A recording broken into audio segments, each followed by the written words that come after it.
Hola, bienvenidos alumnos y alumnas del nivel de secundaria a una sesión más de Puebla en Casa. Soy la maestra Guadalupe Ramírez Centeno y el día de hoy vamos a aprender sobre las fuentes de información histórica y cuál es la importancia de que éstas sean analizadas de una manera crítica y reflexiva.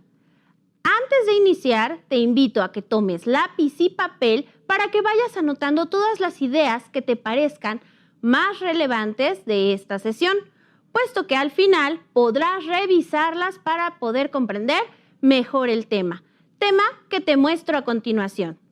Nuestro tema es las variedades de las fuentes históricas y nuestro aprendizaje esperado es que vas a reconocer que las fuentes deben ser analizadas para comprender su contenido histórico. Probablemente habrás escuchado en tus clases de español sobre las fuentes de información. Pues, ¿qué crees? Las fuentes de información son prácticamente la materia prima con la que el historiador trabaja y debe de analizarlas, debe de observarlas para poder interpretar los hechos del pasado. Las fuentes de información son esa base fundamental de todos los vestigios del pasado. ¿Y qué crees? Cualquier cosa puede ser un vestigio. Claro que sí. Veamos esta imagen.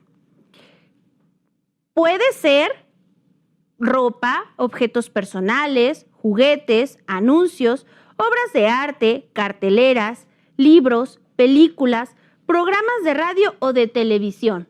Vaya, prácticamente todo lo que hace el ser humano en su día a día puede ser una fuente de información histórica que nos permite recrear los hechos del pasado.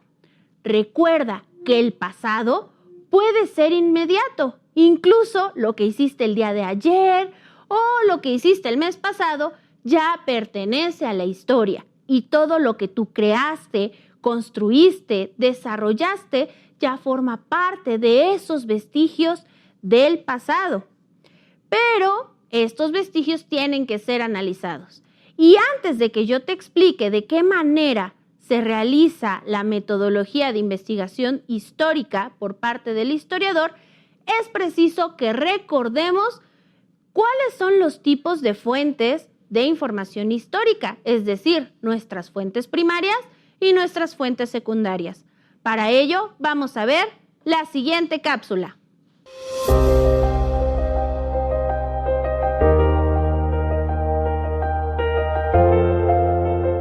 ¿Alguna vez te has preguntado cómo sabemos los hechos del pasado con exactitud?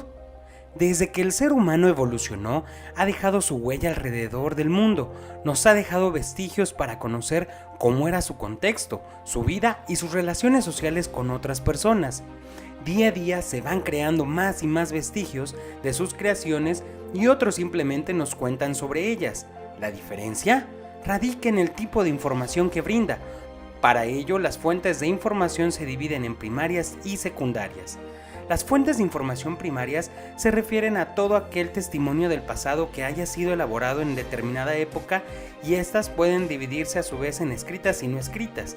Las fuentes primarias escritas pueden ser de archivo, manuscritos, documentos impresos, decretos, ordenanzas o leyes.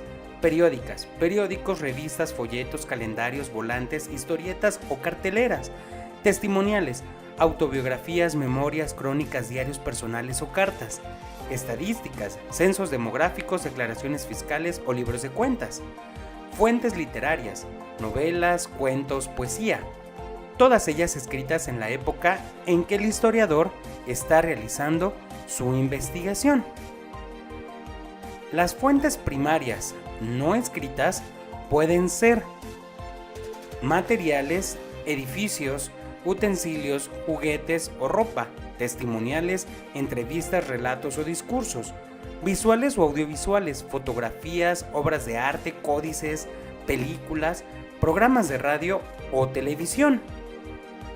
Por otra parte, existen las fuentes secundarias escritas, que son todos los libros de historia, biografías, tratados, literatura histórica que fueron escritos posteriormente a la época que está investigando el historiador. También existen las fuentes secundarias no escritas, las cuales son todos aquellos documentales, películas, exposiciones y programas de televisión de tema histórico. Muchas de estas fuentes permanecen resguardadas en museos, colecciones particulares o zonas arqueológicas, aunque también se pueden encontrar en tiendas de antigüedades, bazares y mercados de pulgas donde se comercia con utensilios, ropa o cualquier clase de artefactos de otra época. Ahora que ya sabes, cuida y mantén en excelente estado tus pertenencias personales, porque dentro de algún tiempo serán reliquias que podrían apoyar la investigación de un historiador. ¿Qué te pareció la cápsula? Interesante, ¿verdad? ¿Pudiste recordar todas las fuentes de información y pudiste ver cuáles son las que utiliza más a menudo el historiador para recrear los hechos? Pues bien, te tengo una noticia. Hoy te he traído algunas fuentes de información. ¿Podrías organizarlas de cierta manera que identifiquemos las fuentes primarias y fuentes secundarias? Mira, te voy a mostrar ahora estas fuentes de información. ¿Qué te parecen? ¿Las puedes observar? ¿A qué tipo de fuente de información pertenecen? ¿Estás seguro? Claro, son fotografías y estas fotografías son una fuente de información visual y además son fuentes primarias porque si tú las observas bien nos indican cómo era la vestimenta de la época. Por ejemplo, esta fotografía que tú observas fue tomada en 1907, entonces prácticamente estamos hablando de cómo se vestía, cómo era la vestimenta y las clases sociales antes de la Revolución Mexicana. Muy bien, ahora te voy a mostrar otra fuente de información. Mira, ¿qué te parece este libro? ¿Qué tipo de fuente es? Claro, es una fuente escrita, primaria y además de carácter testimonial. ¿Sabes por qué? Aquí en su texto nos está relatando los nacimientos y fallecimientos de una familia. Por ejemplo, aquí nos indica, el día 29 de noviembre del año de 1919 murió Esteban Ugarte y se enterró el 30 del mismo año. Por lo tanto, este libro es una fuente primaria escrita testimonial. ¿Y qué te parece ahora este artículo que yo te voy a mostrar? Obsérvalo bien. ¿Ves? Es un dije y es de hace muchísimo tiempo. Esta también es una fuente de información primaria, puesto que perteneció hace muchos años a una persona. Y entonces, esta es una fuente de información también visual. Te puedes dar cuenta que todos los objetos del pasado son una fuente de información. Pero, ¿qué te parece ahora estas dos? Así es, son unos libros, pero estos libros son más recientes. Este, por ejemplo, se llama Ecos de la Conquista y nos habla acerca de lo que ocurrió en la conquista de México, tomando algunas referencias que está escrito en la historia verdadera de la conquista de la Nueva España. Este otro, por su parte, nos habla sobre la intervención francesa. Los dos, a pesar de que son una fuente escrita, son una fuente secundaria, ya que los dos fueron escritos fuera de la época en que el historiador realizó su investigación. Muy bien. Ahora ya lo sabes, cualquier cosa puede ser un vestigio del pasado, pero ¿pudiste identificar los tipos de fuentes? Es muy fácil, ¿cierto? Pero para el historiador no lo es así. ¿Sabes por qué? Porque el estudio de la historia necesita ser comprobable, es decir, necesita tener un carácter científico, que por sí solo la historia no lo tiene. y necesita auxiliarse de otras disciplinas o de otras ciencias para poder tener ese carácter científico, por lo que el historiador no puede utilizar el método científico, ya que con la historia no se pueden experimentar los hechos históricos. Así que la historia utiliza una metodología de investigación totalmente diferente. Te la voy a explicar ahora. El estudio de la historia se realiza a partir de una crítica científica y reflexiva que realiza el investigador. Es decir, tiene que primero reconocer el tipo de fuente. Ya que reconoció si es una fuente primaria o una fuente secundaria, procede al análisis de su contenido, a su interpretación y a la comparación con otras fuentes, ya sean primarias o secundarias, a fin de corroborar la validez de los datos que le proporciona. Pero entonces, ¿cómo se lee o cómo se interpreta una fuente de información histórica? Pues es más complejo de lo que parece. Primero se debe hacer una crítica externa, es decir, observamos la fuente y vamos a ver qué es lo que nos está tratando de decir, ya sea su origen, sus características físicas, sus formas, su contenido, y así determinar si realmente proviene de la época que el historiador está tratando de investigar. También podemos identificar quién la escribió o quiénes la construyeron o con qué finalidad fue realizada esa fuente de información. Por ejemplo, vamos a ver la siguiente imagen sobre unos murales que se encuentran en Bonampak. Esta es una réplica que se encuentra en el Museo Nacional de Antropología e Historia. Pero aquí en esta imagen, la crítica externa nos permite analizar los materiales con los que está hecho, su antigüedad, el por qué fue pintada y por quiénes. Ahora sabemos que fue precisamente los mayas. Acto seguido, el historiador debe de realizar una crítica interna. Ya observó de manera superficial. Ahora va a analizar el contenido de esta fuente. Tiene que identificar las opiniones, los puntos de vista de lo que reflejan los hechos históricos para ver si son verdaderos o falsos. Otro ejemplo es como el que vemos en la siguiente imagen, sobre algunos entierros que han sido localizados en las diferentes zonas arqueológicas. El análisis de los huesos permite al historiador analizar la edad que tenían al morir, qué enfermedades padecían, además del tipo de alimentación y algunos patrones demográficos como la talla y el peso. Si tú observas en la imagen, vemos que hay algunos objetos que rodean precisamente este entierro.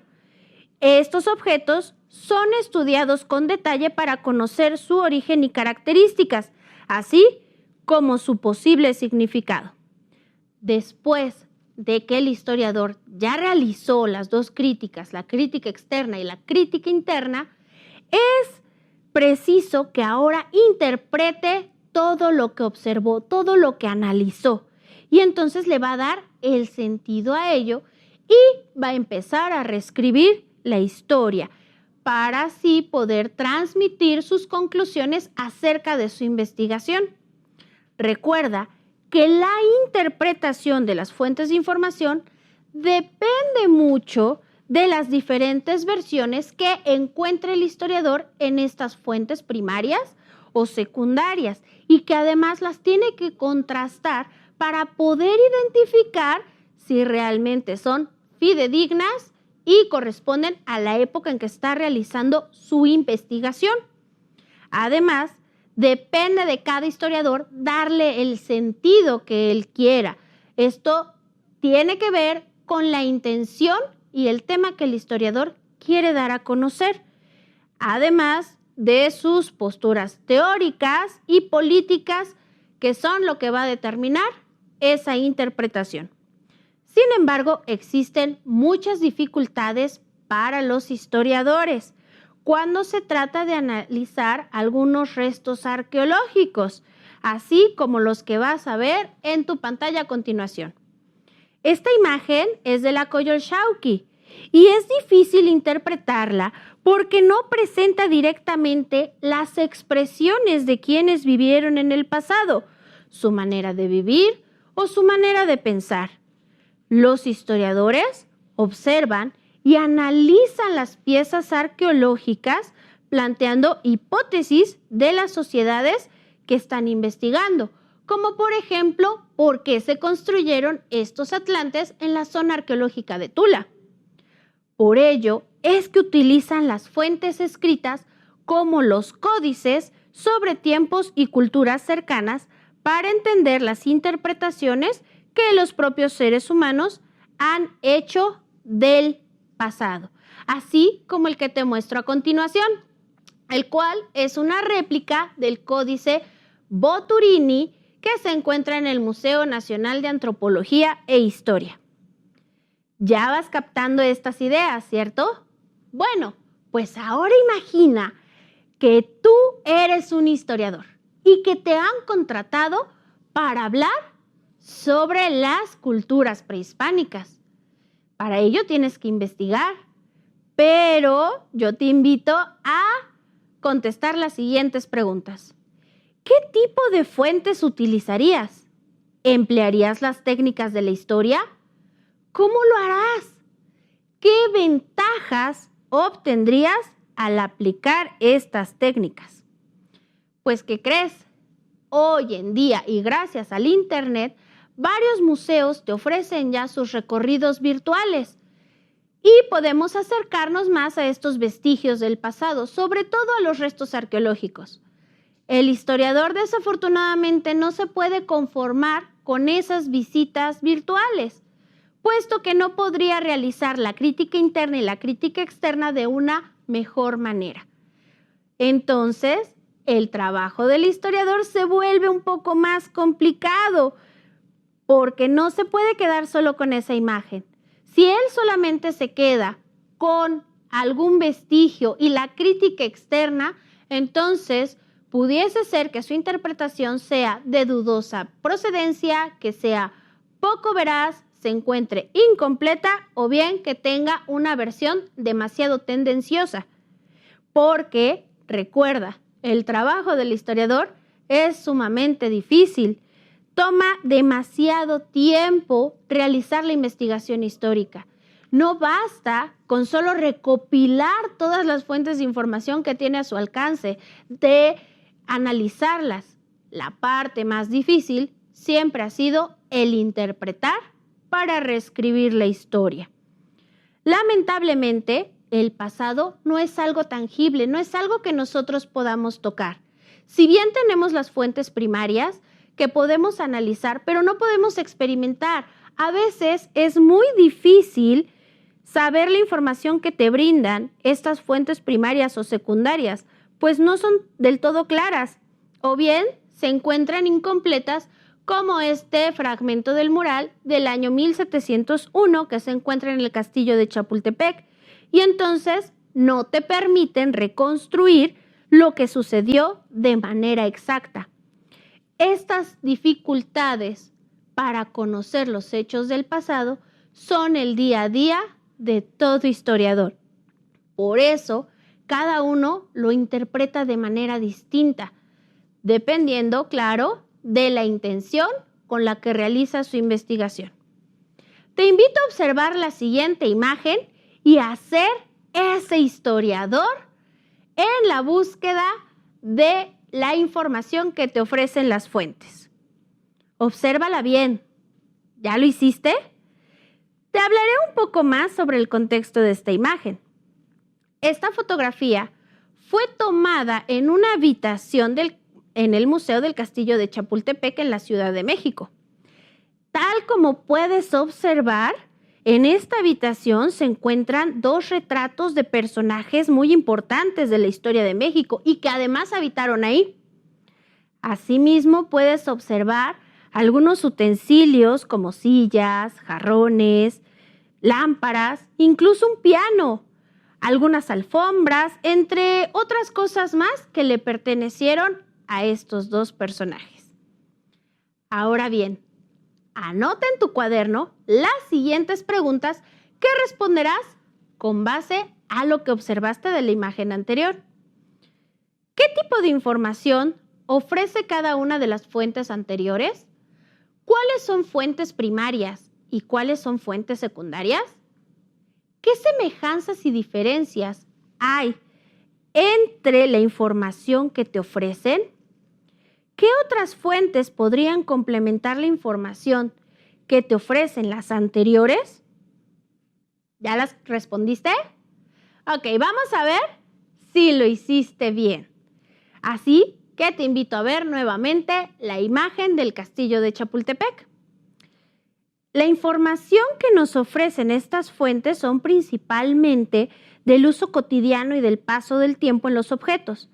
También podemos analizar el estilo y materiales con los que se realizaron las pinturas. Otra información que nos brinda es la clase social de los personajes, su estatus económico y manera de vivir.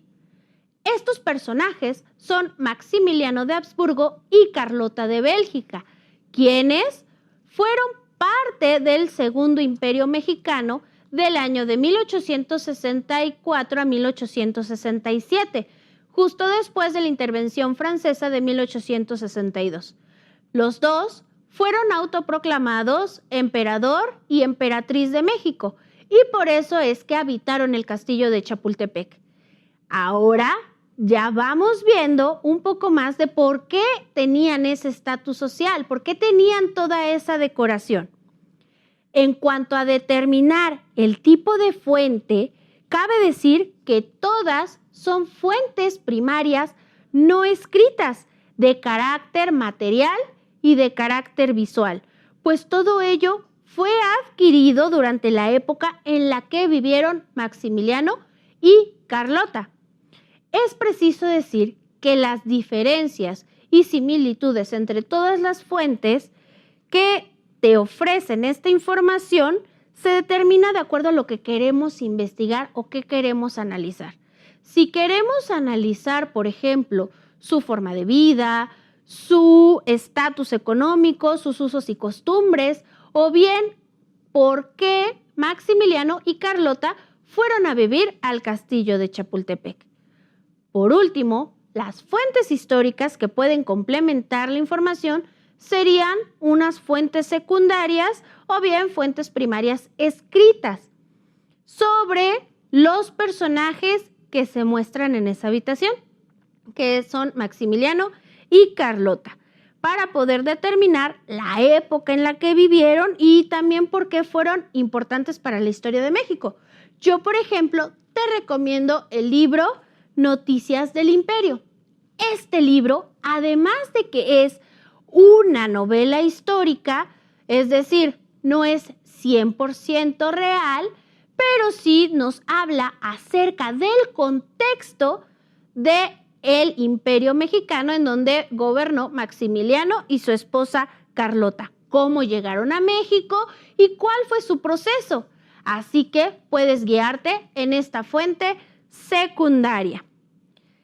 Como te habrás dado cuenta, de una manera fácil y sencilla, ya realizamos esta crítica interna y crítica externa de la imagen anterior, de la habitación del castillo de Chapultepec. Pero es preciso que recordemos la metodología que utiliza el historiador para poder analizar cada una de las fuentes de información. Para eso, te invito a ver el siguiente esquema. Como primer punto, el historiador debe de saber qué es lo que va a investigar, es decir, debe de definir el tema de investigación para después recopilar y recolectar todas las fuentes primarias que se encuentren a su alcance. Si las fuentes primarias se encuentran incompletas o no le brindan la información suficiente, entonces deberá de consultar las fuentes secundarias que le ayuden a interpretar las fuentes primarias. Posteriormente, debe de contrastar ambas versiones y entonces las va a analizar y así va a llegar a la interpretación de la información que le brinda cada una de ellas. Por último, debe de transmitir sus conclusiones, es decir, va a escribir los resultados de su investigación y las va a comunicar por medio de algunos textos, por medio de libros o bien de algunas conferencias. Así que ahora ya lo sabes, cualquier objeto puede ser una fuente de información histórica, pero para que las puedas utilizar dentro de tu investigación, pues siempre tienes que realizarte las siguientes preguntas. Es decir, cuando tengas a la mano una fuente de información, sea primaria o secundaria, te invito a realizar las siguientes preguntas. ¿Cuándo y dónde se realizó? ¿Quién es su autor? ¿Por qué o para qué se hizo o se escribió? ¿Dónde se encontró y en qué situación? ¿Cuál era el contexto histórico en que se elaboró o redactó la fuente? ¿Qué información me brinda de manera externa y de manera interna? Es una lástima que nuestra sesión de Puebla en Casa haya llegado a su final. Soy la maestra Guadalupe Ramírez Centeno y para mí fue un gran honor haber estado contigo. A partir de ahora, te invito a que comiences a fijarte más en las fuentes primarias y las fuentes secundarias que te rodean, porque nunca sabes cuándo será objeto de estudio de la historia. Me dio mucho gusto estar contigo. Sigue adelante y no lo olvides. Abre tu mente y explora los vestigios del pasado. Adiós.